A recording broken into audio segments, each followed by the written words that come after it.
23 CR 3546, State of Texas versus Larry Casillas. Can I have parties announced for the record for the state?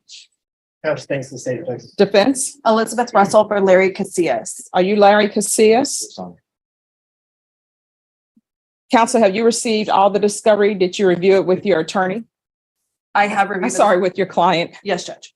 Court will find that the state is in compliance with discovery, showing you what's entitled application for deferred adjudication or community supervision. Did you review that with your attorney? Did you understand it? Yes, ma'am. And did you sign it? Yes, ma'am. Showing you what's entitled true bill of indictment. Did you review that with your attorney? Did you understand it? Yes, ma'am. Counsel, do you waive the reading of the indictment? We do, Judge. State, are you proceeding on the indictment as presented? Um, That appears to be a yes. That's it. We're proceeding on count one.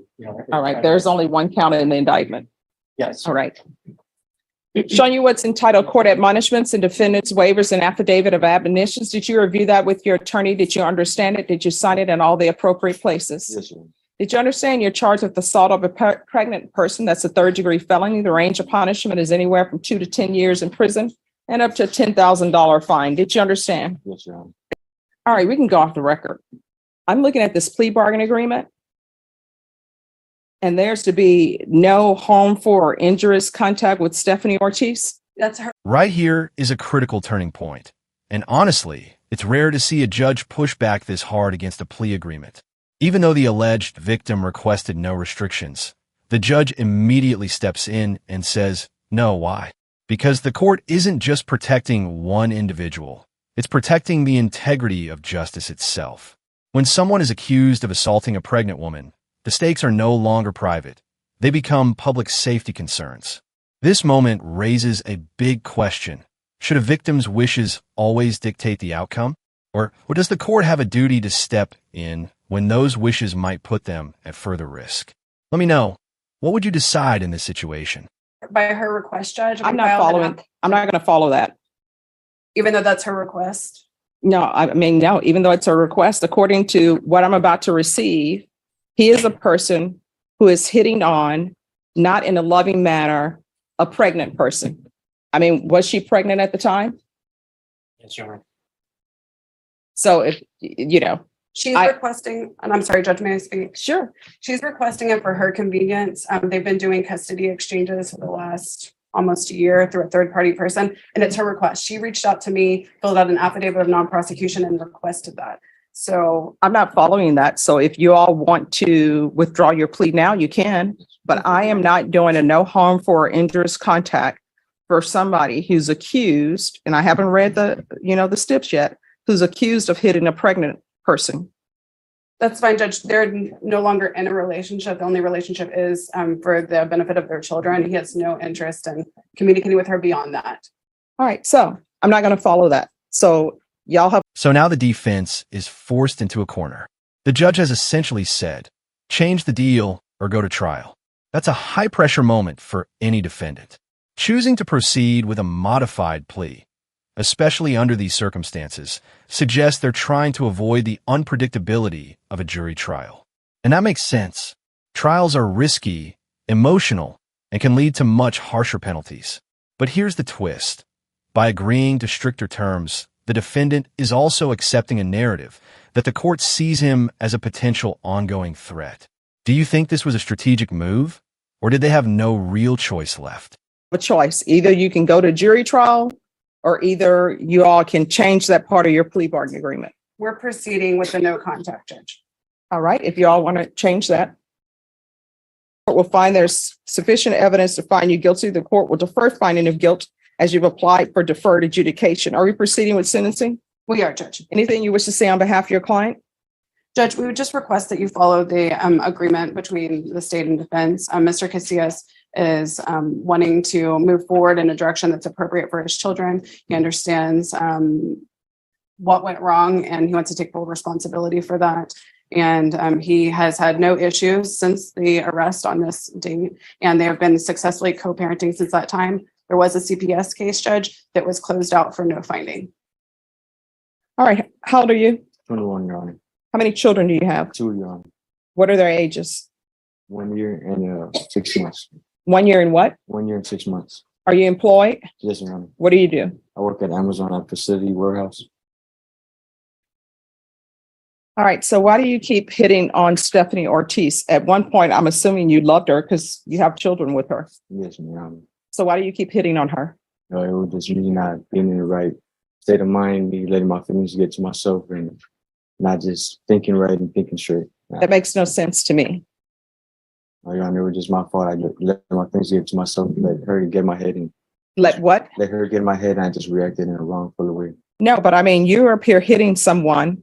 Honestly, I don't even know why I should follow this plea, but your attorney is telling me that. This is where the courtroom shifts from legal procedure to raw human accountability. The judge isn't just asking questions. She's dismantling excuses. The defendant claims he wasn't in the right state of mind, but the judge isn't buying it. And honestly, neither would most people watching this. Emotions don't justify violence, especially not against someone who is pregnant and about to give birth. What's powerful here is how the judge reframes the situation. This isn't just about one incident. It's about a pattern. And when she references the timing, the very day of induction, it adds a layer of severity that's hard to ignore. So ask yourself, where should the line be drawn between emotional struggle and criminal responsibility? She's filed a affidavit of non-prosecution. But according to this, she was pregnant and she was going to be induced that day, and you decided to put your hands on her. I don't understand how is she getting in your head that you would be hitting a pregnant woman who's about to deliver your child. No, Your Honor, well, that day wasn't the day we were supposed to get induced. But I believe the hitting was before that. So it was just the marks that had came about. But you still hit her while she was pregnant Yes. and she was close to her due date. Yes. Not that it's appropriate to hit anyone anyway, No, it's not, Your Honor. but obviously she was pregnant. And what she's saying in this documentation, I want you to tell you the reason why I'm saying no contact, Yes, Your Honor. because what she's saying in this police report is this is not the first time that you've been abusive to her. And the police took photos and she had bruising and swelling to the eye along with busted vessels in her eye. That's what you did. So the two children you have, is this a boy and a girl or two boys or two girls? Girl, and All right. So what's your daughter's name? Sarabella. she's a year and 7 months. All right. So she's a year and 7 months. I guarantee you she knows that you've been abusive to her mom. Do you love? Now, this is one of the most impactful moments in the entire hearing. The judge shifts the focus from the past to the future, from the victim to the children. She's not just talking about what happened. She's talking about what's being taught. When a child grows up witnessing abuse, it shapes their understanding of love, respect, and relationships. That question she asks, what if your daughter ends up with someone like you? That's not just rhetorical. It's a psychological reality check. This is where the case stops being just legal and becomes deeply personal. So let me ask you, do moments like this actually change people, or do they just sound powerful in the moment? Your daughter I love her with all my heart. with all your heart? Would you do anything for her? I would, Your Honor. I used to do CPS cases and parents would tell me I will walk through fire for my children. Yes, Your Honor. They would say that because they knew nobody had a fire for them to walk through. Mhm. But I believe you when you say you love your daughter. Yes, Your Honor. So how would you feel if your daughter became of age and she ends up with somebody like you who hits on her? Would you be okay with that? I'll be very upset, Your Honor. And so your daughter is learning what it means to show love is to hit on people, and might makes right. Your Honor, that's You're going to have to change your ways. yes, You are not to have any contact with Stephanie Ortiz. And anybody else you get into a relationship yet, don't let them meet your publicist. Let them meet you and tell them, hey, want to let you know I had this abusive acts in my background, Yes, Your Honor. because then they can make an informed decision about whether or not they want to date you. You understand? Yes, Your Honor. All right, this is what the court is going to do. The court is going to sentence you to 6 years deferred adjudication. There's to be no contact with Stephanie Ortiz. There's to be the BIPP course, parenting classes. That can be with rainbows. There's to be 200 hours of community service restitution. That will be waived once he completes parenting classes. regular reporting by Zoom or in person, regular UAs. If you're drug tested today, what are the results going to be? Positive, Your Honor. And what are you going to be positive for? No, negative, Your Honor. Negative? Okay. So you haven't used anything. No, I- I think Amazon drug tests, do Yes, they yes, not? I'm done, Judge. Yes, ma'am. All right, there's to be regular UAs. I'm going to want field visits one time every 3 months. Proof of employment within 15 days. There's to be no employment as a home health care provider or with minors. There's an affirmative finding of family violence. Probation, is there anything else he needs? You already did mention the regular. Yes. All right, is there anything else you need from the court in order to be successful? No, Your Honor, thank you. Showing you what's calling 2023 CR 2528 and 2023 CR 2529, State of Texas versus Berlio Marquez. Can I have parties announced for the record for the state Jason Garrett, Your Honor. defense? Robert Mauer for defendant, Your Honor. And are you Mr. Marquez? Yes, ma'am. Counsel, have you received the discovery in each of these cases and did you review it with your client? Yes. And each cause number, the court will find that the state is in compliance with discovery. And each cause number showing you was entitled True Bill of Indictment. Did you review that with your attorney? Did you understand it? Yes, ma'am. Counsel, in each cause number, do you waive the reading of the indictment? I did. State, are you proceeding on the indictment as presented in each cause number? We are, Your Honor. Mr. Marquez, in each cause numbers, I'm showing you what's entitled Court Admonishments and Defendants Waivers and Affidavit of Admonitions. Did you review those documents with your attorney? Yes, Did you ma'am. understand them? Did you sign them in all the appropriate places? Yes, ma'am. Did you understand in each cause number, you're charged with the offense of aggravated robbery? That's a first-degree felony. The range of punishment is anywhere from 5 to 99 years or life in prison and up to a $10,000 fine. Did you understand? Yes. After reviewing states exhibits 1 and attachments in each cause number, the court will find there is sufficient evidence to find you guilty and the court will find you guilty. Are you proceeding with sentencing? Yes, Judge, but ask to waive PSI. Anything you wish to say on behalf of your client? Just ask you to follow the plea bargain here. All right. And the cause number ending in 2528, the court will find you guilty, sentence you to 5 years in the prison, give you credit for any time served. There's an affirmative finding of deadly weapon. This will run concurrent with 2023 CR 2529. Taking consideration 2023 CR 2621, 2527, 699185 and 184.